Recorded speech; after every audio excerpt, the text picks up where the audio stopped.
there are a lot of people who've been South Florida residents their whole lives and have no idea this is happening. That is slowly starting to change because lionfish have been getting a lot more media attention in the last couple of years, as well as being featured in the FWC fishing ads. They were on the cover this issue, they were also on the cover last issue.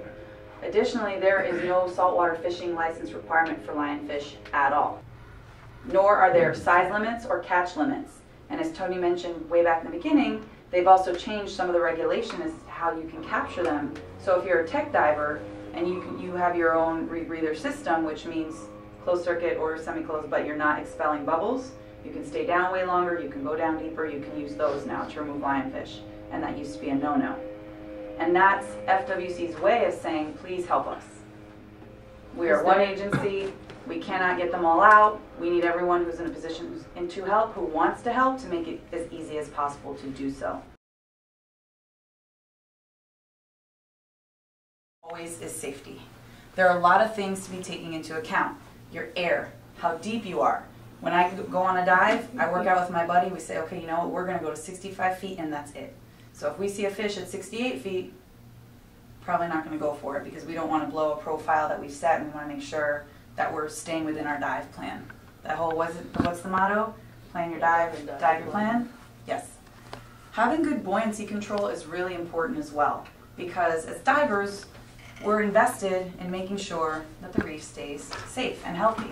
So you don't want to be, you know, too light and then way up here and then trying to throw yourself down or sending your spear from too far away, because guess what? If that fish sees your spear coming from 5 feet away, it has all the time in the world to go. And on the opposite end of the spectrum, you don't want to be so negative that you're lying on the reef or smothering it, or your gear, you know, stuff is catching and hurting anything. Watch what you're doing. If you're on a really deep dive, you're going to be around 100 feet. Guess what? Nitrogen narcosis is possible. Everyone is different. Now, some people can dive really deep and they're fine. Some people do a 100-foot dive and they lose their minds. If you have a camera, that's another issue. And of course, current. Current is huge as well. When I was here in July and we dove, like I said, the weather was a little, not as bad, but it was rough, and the current was really, really strong.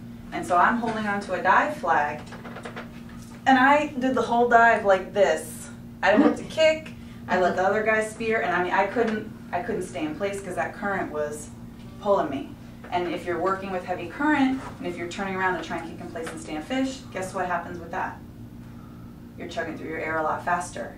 And with the excitement and all of the other factors, all of a sudden you're down at 500 pounds of air and you're still at 60 feet. How do we handle safely, guys? Yep.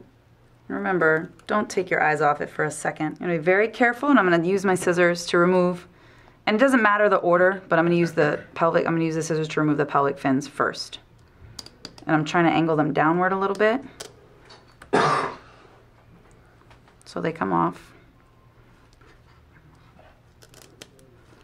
Obviously, the sharper the scissors, the easier that is. The bigger the fish, not only are the fleshy tentacles on its face more pronounced, but their spines are also thicker and tougher. I'm going to get that again in a second.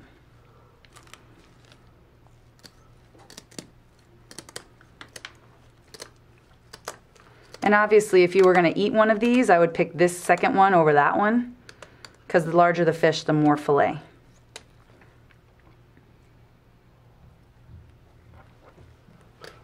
Okay. So now we're all right. Ta-da! This one is going to need 2 rulers. This is definitely over 30 centimeters already.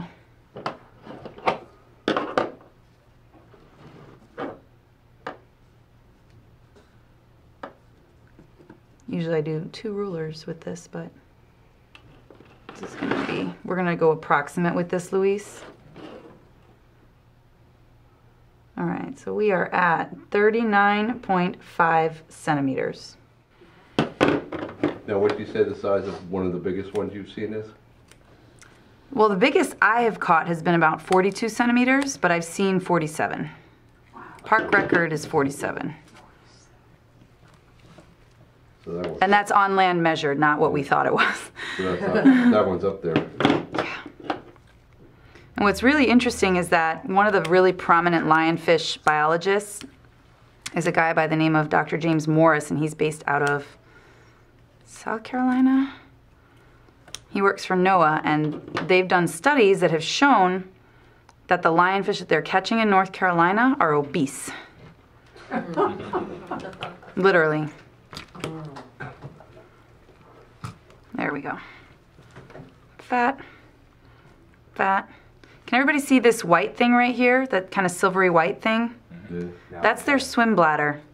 So that's what's it inflates and deflates to help them with their buoyancy. And usually when you bring them up from a dive, they'll look really distended, and people say, oh, they're pregnant, oh, they're pregnant. Well, A, they're not pregnant, but B, it's usually because the swim bladder is inflated.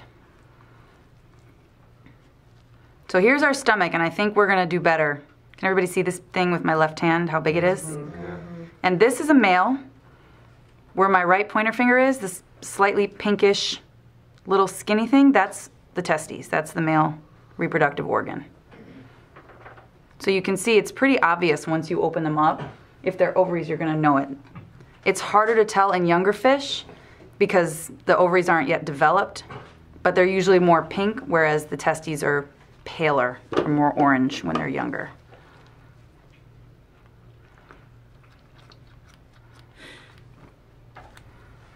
There's our stomach.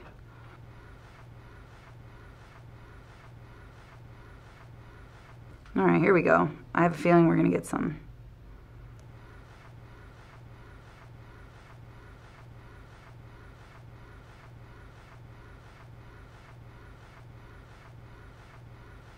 Wow, 1 fish, 2 fish, 3, 4. Wow. There have actually been studies. We had one woman do her master's thesis and did genetic barcoding on the gut content, meaning these fish, it would be really hard to classify some of them as to what they were, and they were able to do DNA testing to find out the specific species of what they ate. It's really fascinating. So what do we have? 1, 2, 3, 4, 5. I think that's 1, 2, 6. Oh. Nope, 7. 7 fish. Wow. Wow. So would you surmise that this one ate pretty recently? Oh yeah, Before? especially given how intact these are. Sometimes you'll get it and it'll just be goop with bones. So obviously that was a little bit, it wasn't as, the date in which they were consumed was a lot further in the past. Sometimes we pulled them up on the boat and there have been tails flopping outside of the mouth. And we were able to get them out and send them back, and sometimes there was a tail in the mouth but the fish had already died.